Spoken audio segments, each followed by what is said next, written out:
Folk wisdom suggests that opposites attract, and sometimes they do. But our relationships with others aren't always that predictable.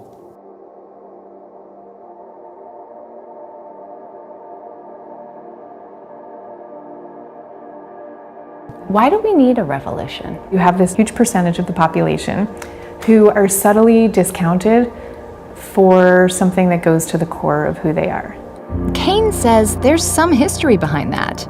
You talk about moving from a culture of character to personality. Yeah, the culture of character was in the 19th century when we lived in small towns alongside people that you pretty much know in all your life. And so people could judge each other in terms of who the other person really was.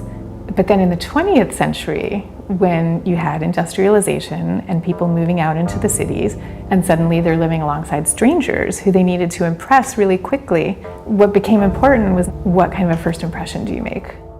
You're all soggy. While all couples have their ups and downs, for Randy, their problems seemed insurmountable. I felt sort of exhausted from just being in a relationship. Being in a relationship at all, or in a relationship with Brian? In a relationship with Brian. My personality is high energy and in your face, but it also tends to be impulsive. Randy told Brian she needed space. If he sees a problem, he immediately attacks it. And I was like, just stop. So they split up. It all boiled down to a clash of personality. I am far in the extrovert camp, yeah. And where are you on that scale? I always considered myself an introvert. Understanding personality types can get complicated. Simply put, extroverts tend to be charismatic, while introverts are quiet types.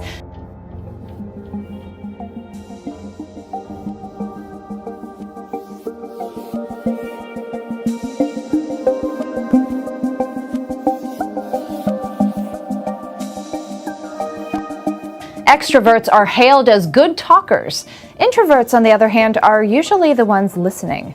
While extroverts recharge their batteries through interaction with others, introverts re-energize when they're alone. Introverts contribute so much to society because of who they are, not in spite of who they are. Author Susan Cain wrote a bestseller that struck a chord by bringing attention to the oft misunderstood introvert. A third to a half of the population are introverts. The book's success led to a TED Talk speech, which today has over 19 million YouTube hits. Now Cain leads a movement she calls the Quiet Revolution.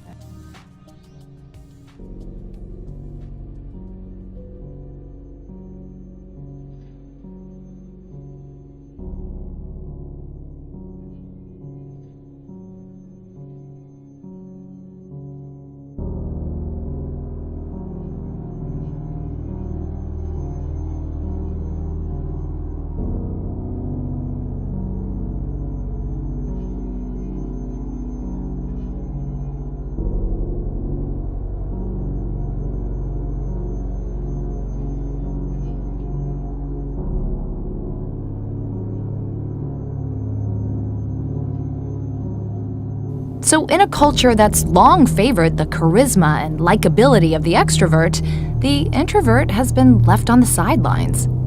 If you went through the thousands and thousands of letters that I get, the word you would see most frequently is the word permission. Finally, I have permission to be who I am. Do you think we'll ever get to the point where people are, shushing extroverts at the conference table? I could see it actually honestly being like a revenge of the introverts.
What are the biggest myths about introverts? That they don't like people.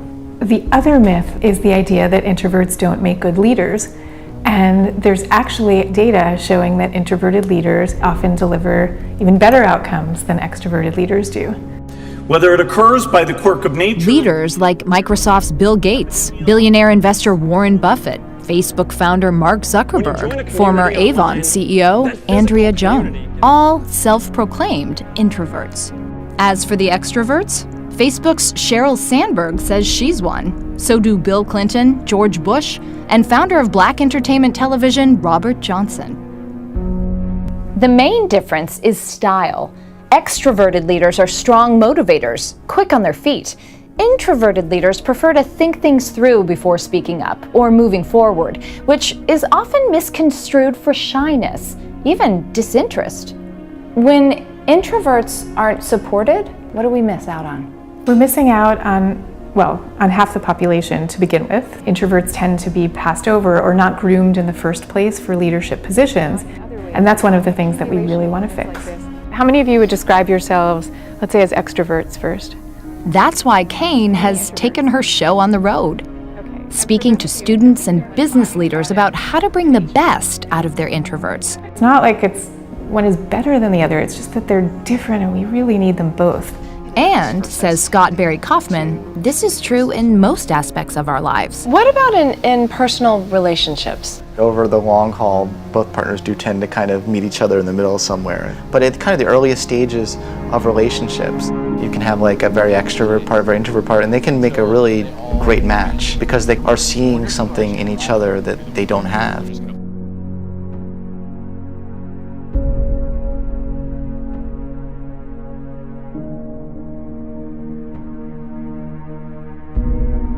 Okay, ready, go.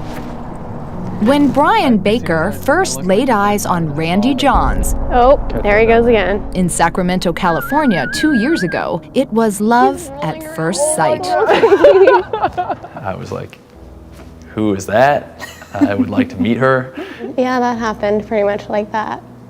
We'd like to tell you it was a match made in heaven, but It felt like we were communicating on different levels, like completely. A lot of times we were talking at each other, and she was probably doing a better job of listening than I was.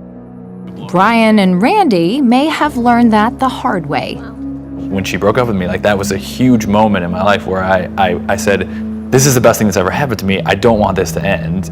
Lo and behold, one of Susan Cain's speaking tours brought her to Brian's workplace, where he had the opportunity to share how her book changed his life. As I was reading, I was like, oh my God, this is why we're talking at each other and not to each other. Like, I need to listen to her. I need to shut up and let her talk. This wasn't just a journey of understanding for Brian. Good boy. Randy had her own awakening during their split, especially when Brian told her he was moving to Seattle to start a new job. And then suddenly it hit me and I was like, whoa, he just gave me the ultimate, I guess, space, yeah. I just like fell apart and like saw all these other things that like he contributed to my life and like brought out in me. And that's how opposites can move beyond mere attraction. Just because Randy's introverted doesn't mean she's shy or timid. I mean, she's strong and courageous and in some respects fearless. Shortly after our interview, Brian asked Randy to marry him. She said yes. This time he heard her loud and clear.